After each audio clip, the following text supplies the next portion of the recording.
Buen día, amigos de América Latina. Les habla Adolfo Manaure, director editorial de Standard CIO, la publicación editada por The Hub Group para el segmento de IT Decision Makers de la región.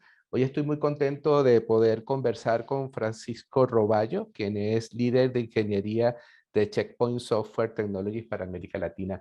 Francisco, bienvenido. Hola, ¿qué tal, Adolfo? Buen día, gracias por la invitación. Bien, hoy estamos muy contentos de poder conversar contigo, Francisco, sobre un tema que por lo general en medio de la euforia en torno a las criptomonedas, a los criptoactivos, a todo lo que tiene que ver con la economía digital, nos cuesta muy poco hablar sobre el que tiene que ver sobre el impacto de los hackers y la piratería, bueno, sobre los repositorios de tanto de criptomonedas como de otros criptoactivos de los usuarios. Y esto porque, según información que nos han compartido desde Checkpoint, este mercado que ya va por los 2 trillones de dólares, o sea, dimensionemos, 2 billones de millones de dólares en inversiones, solamente el año pasado, registró una cifra récord de 14.000 millones de dólares perdidos por robo. Así, no se le puede llamar de otra manera.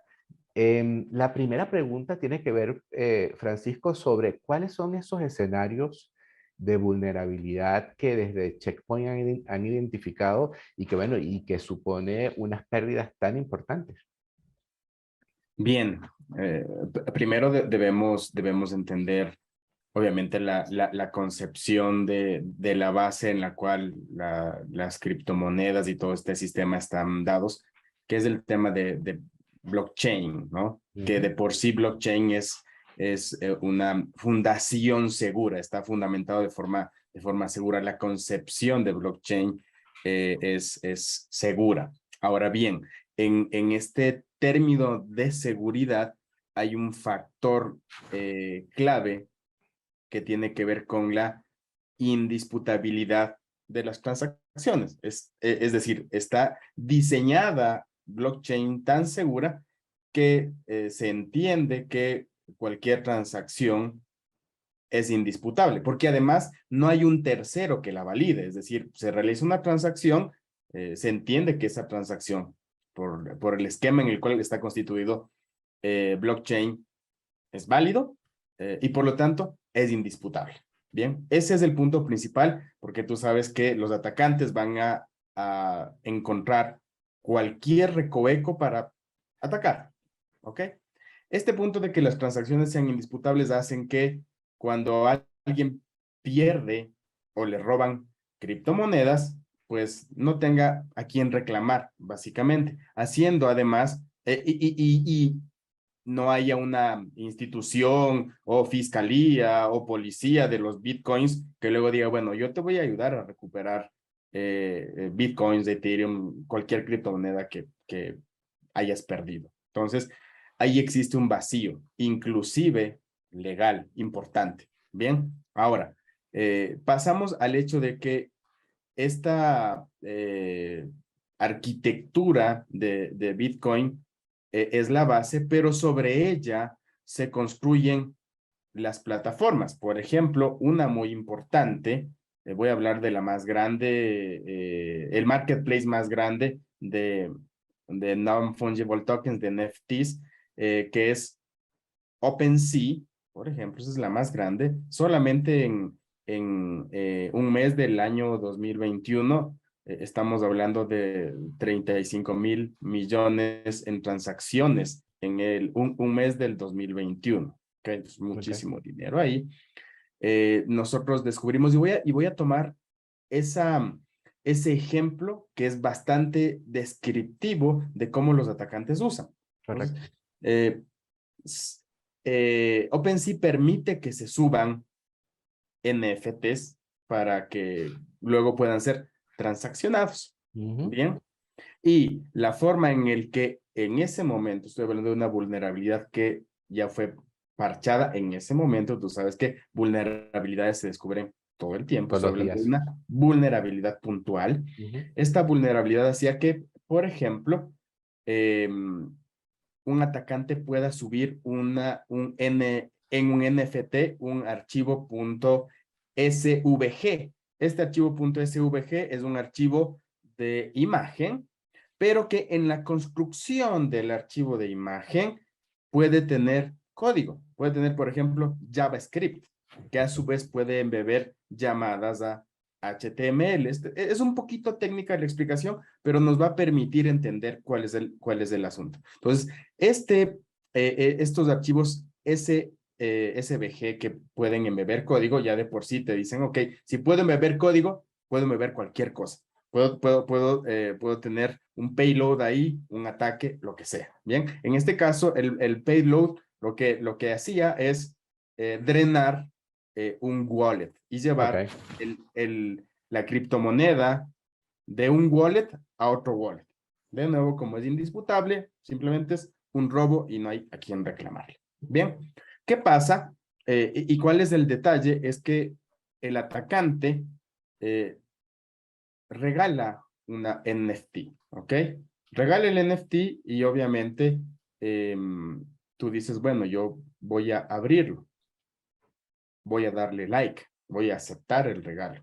Solamente con esas acciones, ¿ok? Y ahí es donde estaba la vulnerabilidad, se permitía que se acceda al wallet en este caso, del usuario que estaba siendo atacado. Al permitir el acceso al wallet, se ejecuta el payload que venía embebido en el NFT y automáticamente se le drena todo el saldo de sus criptomonedas. Bien, entonces estamos hablando de que los atacantes, para ir hacia el punto, los atacantes han encontrado la forma de utilizar el mismo esquema en el cual está fundamentado el tema de las criptomonedas para aprovecharse de eso y robar. Entonces, en este caso, en resumen, utilizo un NFT malicioso, el usuario accede a ese NFT malicioso y a través de una conexión a su wallet, se le roban todas sus criptomonedas. Un caso muy común, pero no es el único. Sin embargo, al ser un poco más complejo, permite ejemplificar muy bien cómo los usuarios están expuestos, porque además estamos hablando de OpenSea, el marketplace más grande del mundo. Y por otro lado, estamos hablando de NFTs que sabes que se transaccionan ahí, que tienen muchísimo valor. Y es por eso que tú ya lo mencionaste, 14,000 millones de dólares en perjuicio solamente en el año anterior, es decir, de la gente que reportó que había perdido dinero de sus wallets. Probablemente es mucho más. Cuando solemos conversar con expertos en ciberseguridad, siempre nos dicen que los hackers o la ciberdelincuencia tiene como un background de prácticas y las que más funcionan repiten hasta que dejan de explotar, ¿no? Ese comportamiento que tú me acabas de mencionar me recuerda mucho a los primeros phishing, cuando había un inversionista que le decía a la gente, oye, te quiero regalar $500,000 y la gente caía en el juego. En un escenario tan líquido como el que estamos mencionando de la economía digital y con tan pocas posibilidades de protección que tenemos, ¿qué cambios de hábito como tenedores de criptomonedas tenemos que comenzar a asumir? Es una pregunta difícil, pero de fácil respuesta. ¿Por qué hablo de esa contradicción? Porque el primer hábito está asociado a algo bien básico, que es el tema de nuestra propia educación. Y esa educación va en contra de algo que es natural e inherente a los seres humanos, que es la confianza. ¿Ok? Nosotros, por defecto, si a mí me regalan un NFT, ¿por qué no aceptarlo, no? Es decir, me están regalando algo que es único en el mundo, ¿por qué no aceptarlo? Entonces, en primer lugar es dejar de confiar. Ese es el primer aspecto y ese es un asunto puramente de educación. Siempre hablo al respecto Cuando yo era pequeño, a mí mi mamá me decía, no aceptes nada de extraños, no hables con extraños, no te vayas con extraños. Hoy en este metaverso, en este mundo completamente virtual y digital, ¿cómo no acepto algo de extraño si yo ni siquiera sé quién está del otro lado? No lo conozco, no sé quién es, no tengo porque además el sistema está fundado para ser completamente anónimo, además. Correcto. Entonces, me dice Francisco ahora, ¿cómo yo confío en alguien que desconozco completamente? Entonces empiezo a tener medidas de cero confianza. Es decir, si a mí me están regalando algo, tengo que pensarlo 10 veces y validar si tengo o no tengo que dar acceso. Pasa lo mismo como, y tú hablabas del ejemplo del phishing. Este es un ejemplo bastante grande. El segundo gran problema que tienen y por qué se pierden criptomonedas es porque se roban las credenciales de acceso a un wallet. Eso es Okay. lo más típico, el account hijacking a los wallets. Entonces, una persona que ya accedió a tus credenciales, pues simplemente ya tiene acceso a todas tus criptomonedas y ya estás, perdiste el dinero, ¿no? Entonces, el siguiente punto es, ¿y cómo lo consiguen? ¿Cómo consiguen ese acceso? Consiguen ese acceso mandándote links, haciendo que descargues. Por ejemplo, algo muy típico es cuando tú estás transaccionando vamos a hablar de otro caso, ¿no? Es decir, hoy en día lo que se busca mucho es aprovechar el crecimiento de valor máximo mínimo de las criptomonedas. Entonces, lo que Correcto. tú haces es comerciar entre ellas, ¿no? Y con distintas criptomonedas además. Entonces, tú lo que estás buscando es decir, bueno, voy a buscar, abres Google, lo típico, y dices, bueno, voy a buscar dónde voy a comerciar. Y lo primero que le das es pinchar en los primeros resultados, por ejemplo, los que dicen los anuncios de Google, los ads, ¿sí? De Google.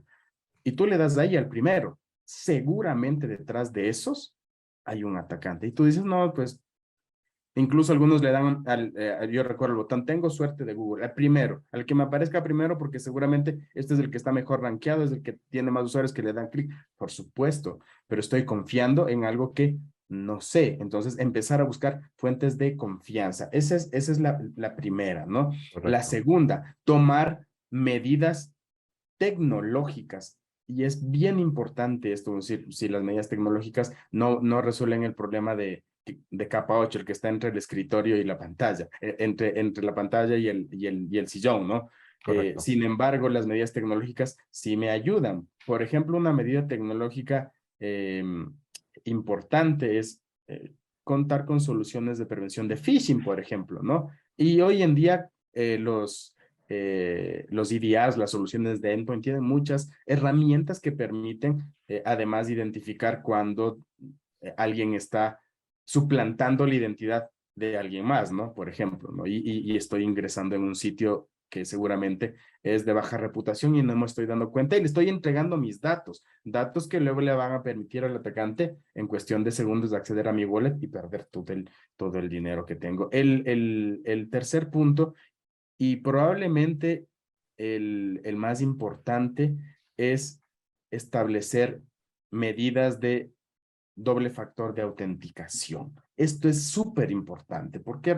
Y hoy lo hacemos en todo lado. Todos tenemos una tarjeta de cajero automático de ATM, Correcto. por ejemplo, Ujú. ¿no? Y este sistema es muy antiguo, tiene muchísimos años, muchos años, y de alguna forma sigue funcionando. Es mostrar algo que tengo en la tarjeta versus algo que soy, algo adicional, que es Correcto. mi código. En Ujú. este caso funciona exactamente lo mismo, es decir, si yo confío únicamente en la contraseña y esa contraseña probablemente además está siendo utilizada porque nosotros tenemos no tan buena memoria, Sí. está siendo utilizada en muchos otros sistemas, servicios y además en el metaverso, y empezamos a hablar de que yo reutilizo lo mismo en mis redes sociales virtuales, etcétera, muchas cosas, ¿no? Entonces, si reuso y por ahí alguno de estos sistemas tuvieron un leak de su base de datos de usuario, los atacantes ya tienen esas credenciales, es decir, procurar cuidarlas. Y si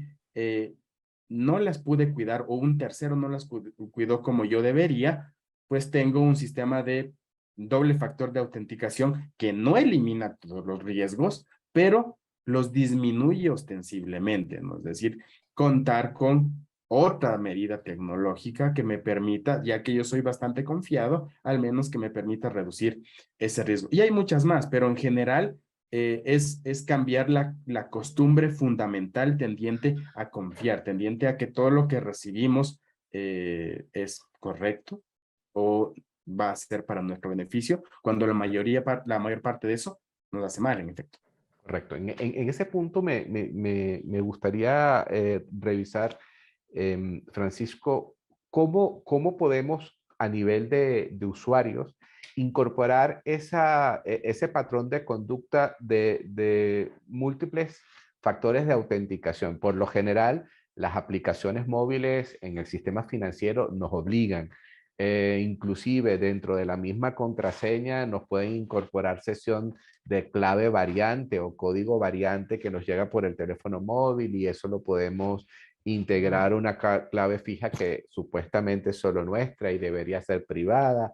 Podemos nosotros mismos sacarle provecho al móvil y incorporar capacidades de lectura biométrica para revalidar nuestra identidad, pero en estos espacios del marketplace, del marketplace, no, los sitios de intercambio de criptomonedas, los exchanges, ¿cómo podemos incorporar esa posibilidad, por lo menos para garantizar que nuestra cuenta de usuario más contraseña y otro mecanismo adicional nos proteja? No lo podemos garantizar, pero al menos tenemos esto es importante. Nosotros no lo podemos garantizar porque además no conocemos cómo está fundada la estructura detrás de estos sitios de exchange. De hecho, hay un par de que han sido, sus infraestructuras han sido vulneradas, entonces contra eso no podemos hacer nada. Incluso si hemos tomado las medidas y esa infraestructura fue vulnerada, pues no hay mucho que se pueda hacer. Ahora bien, creo que todos conocen el famoso concepto de los autenticadores, ¿no? Correcto. Estos autenticadores que generan tokens únicos, no son teóricamente únicos, son únicos porque están generados en ese momento, y hay muchos, ¿no? En el mercado hay muchos, no voy a hablar de uno puntualmente, pero hay muchos, y si yo tengo un wallet que no me permite integrar un autenticador, la primera recomendación es no usarlo. Ya. ¿Ya? Es decir, utilizar wallets que me permitan utilizar un autenticador de un tercero, en este caso, en el cual yo tengo mi identidad o medidas alternativas, incluso 2, 3. Hoy en día te permiten validar contra dispositivos físicos, contra el teléfono, contra tu correo electrónico, etcétera. Es decir, hay múltiples formas de validarlas. Y a la par, los sitios de exchange, las plataformas de exchange, lo propio. Si no me permiten utilizar doble factor de autenticación, en muchos casos esos sistemas dicen, yo te voy a mandar un código a tu dispositivo móvil. Ok, ese es un factor de autenticación. Correcto. Y obviamente tú eres el único que tienes tu dispositivo móvil, solamente en él recibes el código y solamente ahí puedes hacer una doble validación. Hay otras medidas, pero con respecto al doble factor de autenticación, estas son las más importantes. Es decir, yo no puedo, de nuevo, regresamos al primer punto, yo no puedo confiar primero en un wallet y luego en una plataforma de exchange que no me permita integrar herramientas de doble factor de autenticación. Si yo lo estoy haciendo, estoy cometiendo un error y me estoy exponiendo. Sin duda.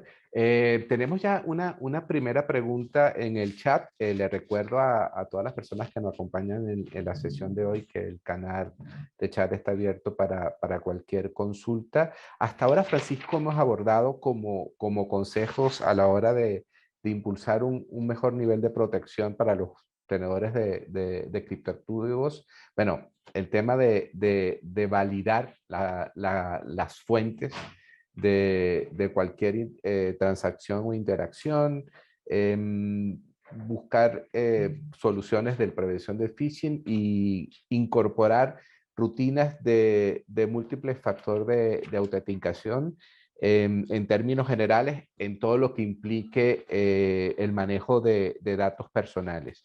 Desde el punto de vista de lo que puede hacer la oferta a nivel de tecnologías de ciberseguridad, dentro de lo que pueda ser la posibilidad de adquisición para un usuario personal, ¿qué no debe faltar en el armamento de un usuario de este tipo de mercados de intercambio de criptomonedas a la hora de garantizar la protección de sus dispositivos, de sus sesiones, de todo lo que pueda ser su huella digital?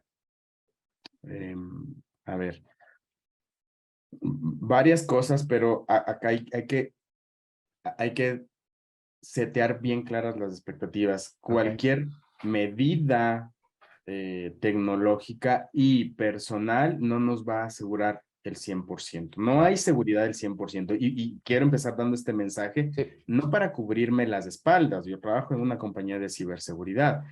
Sin embargo, esta es la realidad. Es decir, no hay hoy nadie que te pueda garantizar seguridad al 100%. Es decir, voy a tener siempre un riesgo. Y ahora, además, de nuevo, partiendo por lo que empecé diciendo, si yo no puedo disputar las transacciones que hago con cripto, tengo un riesgo adicional y es que no tengo a quien llorar básicamente si las pierdo. Entonces, es un Efectivamente. riesgo mucho más grande, ¿no? Y con respecto a la cantidad además de dinero que se transacciona ahí, es mucho más importante. Pero para ir directamente a la respuesta es, primero, la gente transacciona desde el dispositivo móvil. Ya no solamente, de hecho la mayor parte se hacen desde el dispositivo móvil, no desde el computador. Okay. Y los dispositivos que son más vulnerables y que tienen muchos más problemas son los dispositivos móviles. Si yo no cuento con una herramienta que al menos me diga qué tan riesgoso es transaccionar cualquier cosa desde mi dispositivo móvil, ya tengo un tema. Es decir, yo debo tener una herramienta que me permite identificar en mi dispositivo móvil varias cosas. Primero, y esto es vulnerabilidades que son posibles ataques, porque cualquier vulnerabilidad es un posible ataque o un ataque en ciernes. Vulnerabilidades en el sistema operativo, hemos visto que hay vulnerabilidades en el mismo chipset. Por Sí. ejemplo, una que nosotros descubrimos hace un par de años en chipset de dispositivos móviles Samsung, por ejemplo, y trabajamos muy de cerca con Samsung para que se parchen. En el sistema operativo, y tenemos en el mercado dos grandes que son iOS y Android, vulnerabilidades propias en el sistema operativo, ninguno de los dos son 100% seguros. Existe también esa leyenda urbana de que no, iOS es 100% seguro y es falso completamente. Los dos son software y por lo tanto tienen vulnerabilidades y por eso los dos sacan actualizaciones muy rápidamente, ¿ok? Por lo tanto, es clave tener actualizado. Si es que el fabricante me está diciendo que yo actualice el sistema operativo, debo tenerlo actualizado, pero debo tener medidas adicionales. Herramienta que me permita validar esto que les estoy contando precisamente. Que me permita esta herramienta entender las vulnerabilidades, problemas y ataques en las aplicaciones que están presentes en mi dispositivo, porque hay muchas aplicaciones que lo que hacen es estar escuchando y liqueando datos. Puede ser que yo tenga ahí las credenciales de wallet en mi dispositivo móvil, pero tenga una aplicación que es una aplicación fake, que es una aplicación que tiene una vulnerabilidad, que es una aplicación que está escuchando mis datos y que al final del día el momento en el que estoy escribiendo los datos en mi wallet, los está liqueando, y no tengo un doble factor de autenticación, los está liqueando. Sí, una solución, de nuevo, tecnológica que permita identificar amenazas en el dispositivo móvil, en el sistema operativo del dispositivo móvil, en las aplicaciones del dispositivo móvil, en el tráfico de red del dispositivo móvil, porque además está la famosa conexión de internet y sabemos que hay muchos ataques que los que llamamos hombre en el medio, man in the middle, que además pueden interceptar la comunicación que se da entre el dispositivo móvil y cualquier lado. Entonces, tener una solución que me permita identificar eso en el móvil. Y luego, como medida obviamente adicional, si yo regularmente lo hago en el dispositivo móvil, pero luego yo también estoy no solamente en el mercado de exchange, sino también estoy en los marketplaces y soy dueño de NFTs, seguramente estoy sentado en el computador y también debo tener una solución de EDR, una solución de endpoint de siguiente generación que me permita, y no estoy hablando de antivirus, ¿no? Por eso hablo de eso. Hay mucha gente que dice, no, yo tengo un antivirus Sí, 3. todavía lo piensan así. Yo estoy No, seguro. y es cierto, y hay mucha gente que es súper techy, con muchas cosas, pero todavía se ha quedado pasos atrás en términos de ciberseguridad, para que, de nuevo, me permite identificar ataques avanzados persistentes. Esta parte es importante, no me van a robar un virus que le va a hacer lenta a mi máquina, que es la concepción antigua, no me va a robar las credenciales de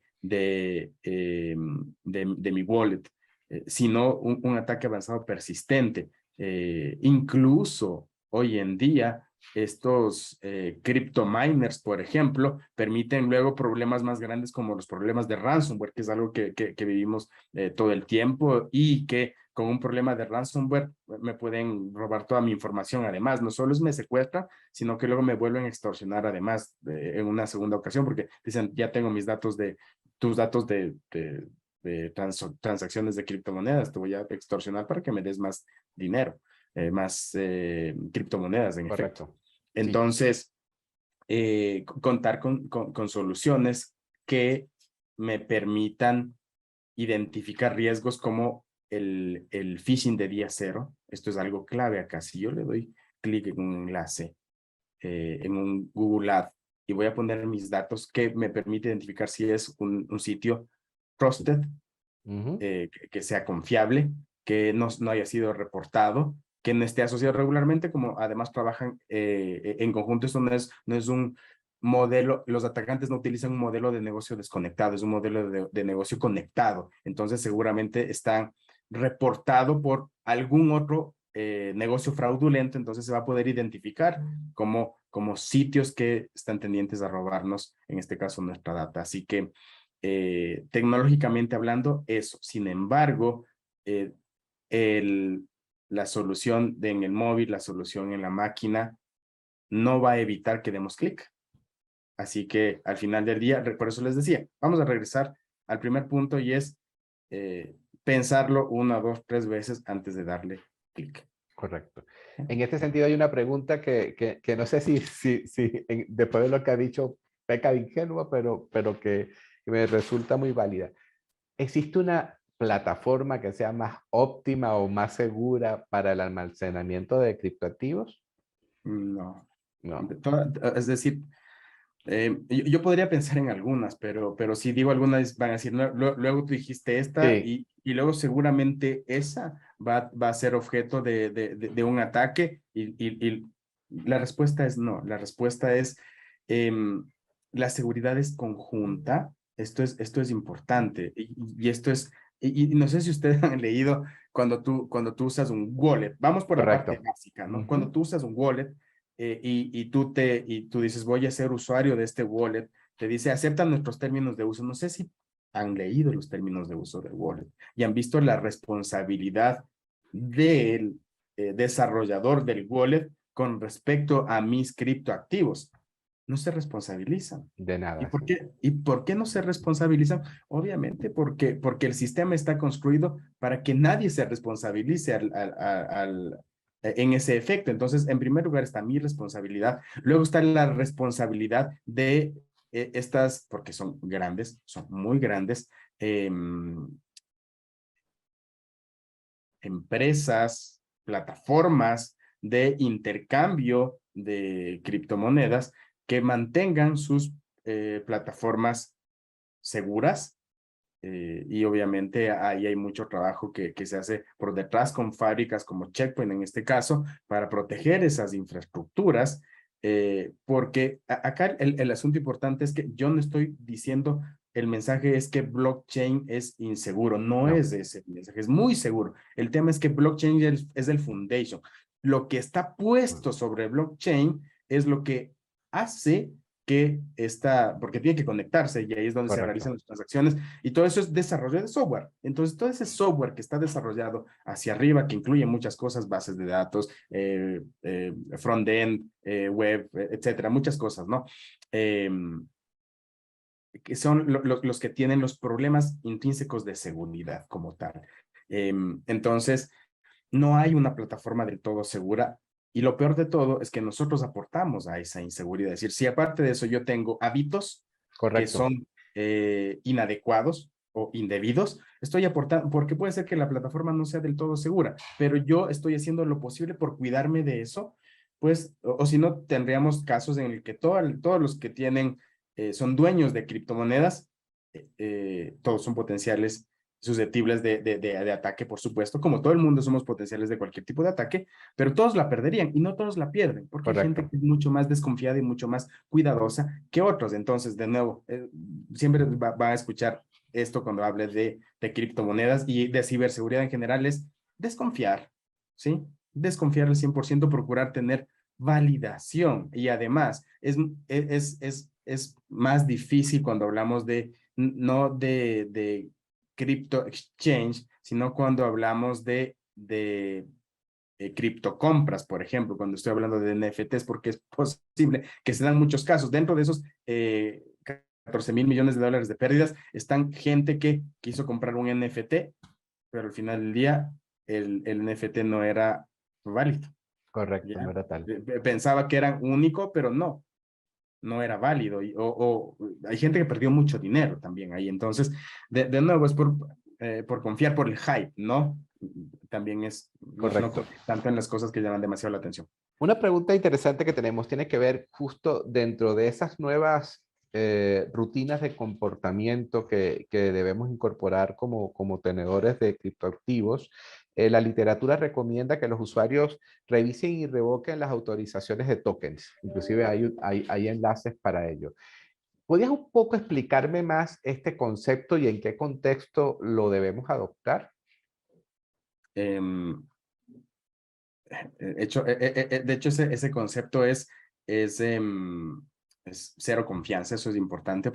porque básicamente lo que estamos haciendo es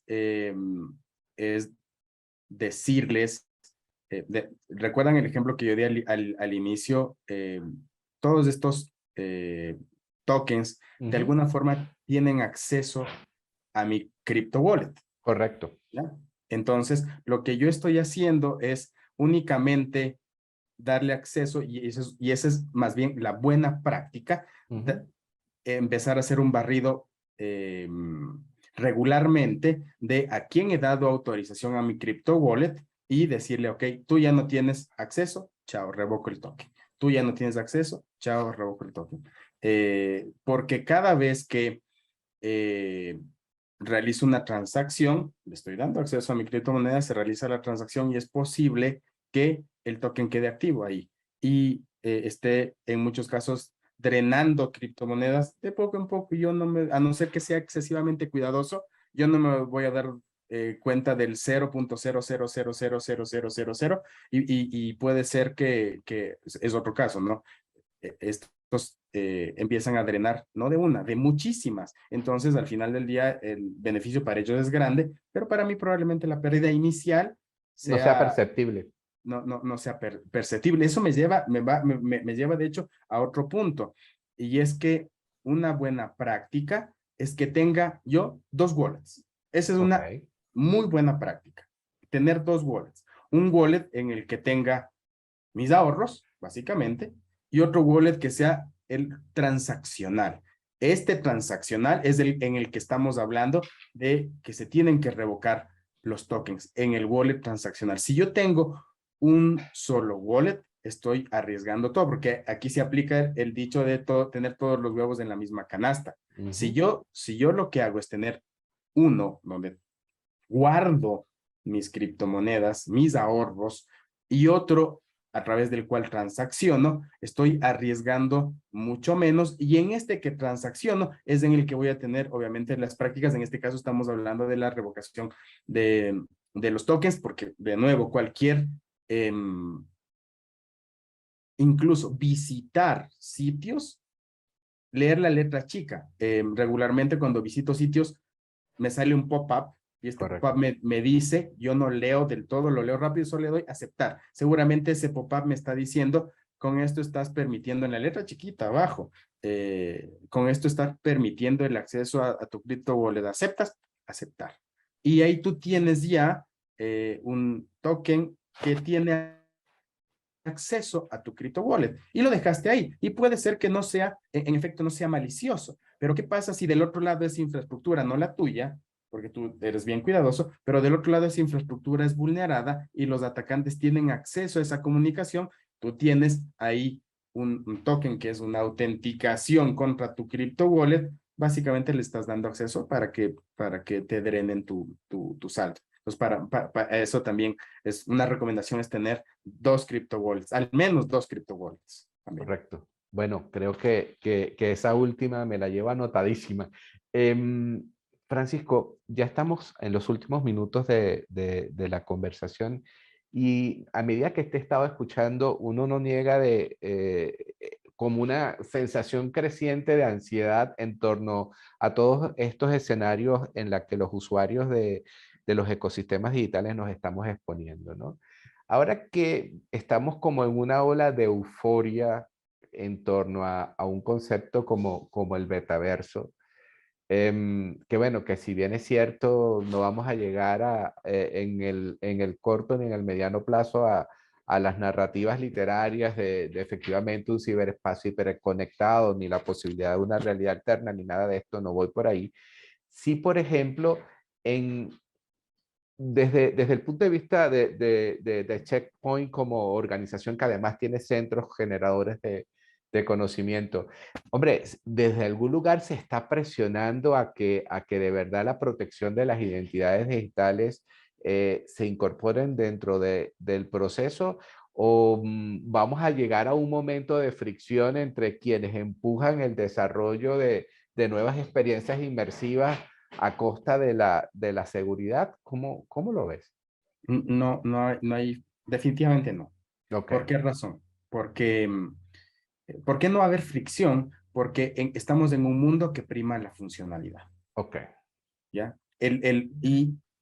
Históricamente ha sido así. Es decir, nosotros hemos primero ido por algo que funciona, que trabaja, que me sirve para ese objetivo, y después es un error conceptual gigantesco, pero no ha cambiado.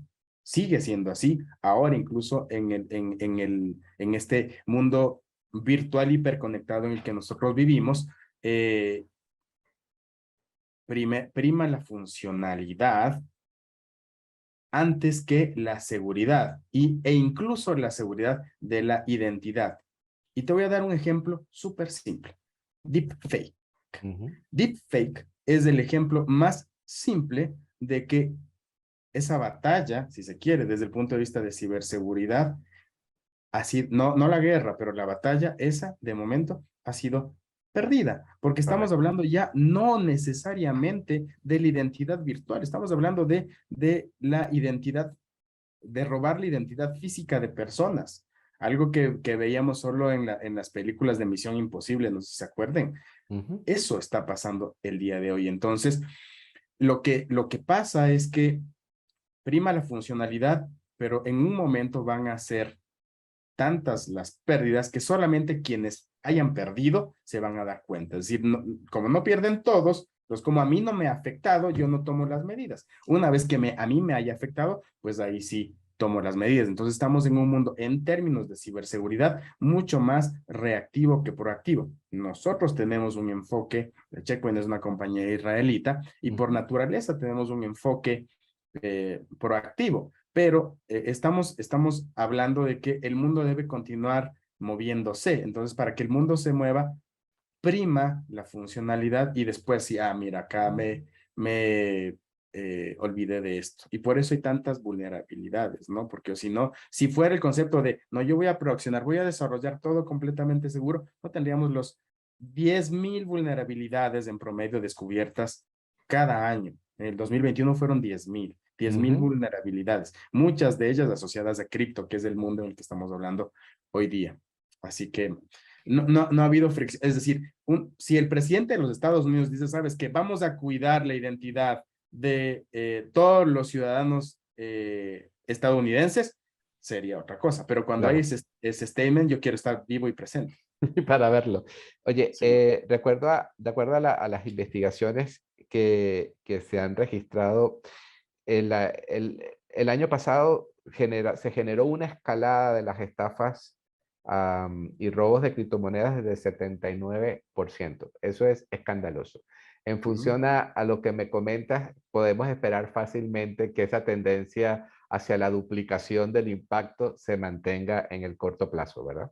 Sí, correcto. Estamos hablando en cripto, estamos hablando desde el año, la primera vez que se lanzó fue en el año 2009, ¿ya? Ujú. Es decir, que tenemos 13 años viviendo con, la primera versión fue básicamente blockchain para la primera aplicación que fue Bitcoin. Bien, y lo Correcto. hemos ido avanzado. 2017 fueron NFTs, en 2021 fue el lanzamiento público para traer inversión, este tipo de plataformas. Y como se está poniendo más interés y más dinero, estamos hablando de crecimientos del 50, 60, 100% de ataques porque tiene mucho más interés y mucho más dinero acá. Así que donde hay más dinero vas a tener siempre gente intentando hacerlo, por supuesto.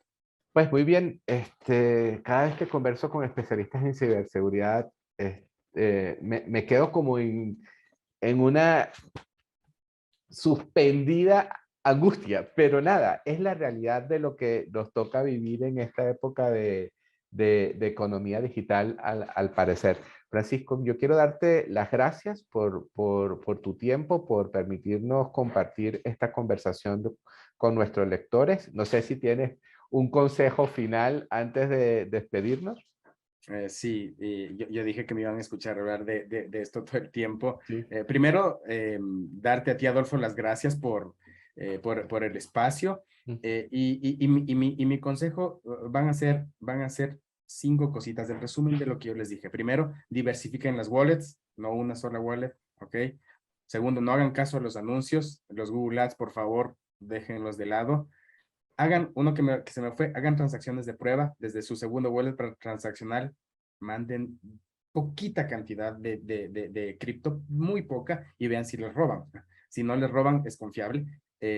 La cuarta les dije también, doble factor de autenticación. Y la quinta, última, más importante, no confíen, desconfíen. Eso es lo más importante. Buenísimo, muchísimas gracias. Francisco Roballo es líder de ingeniería de Checkpoint Software Technologies para América Latina.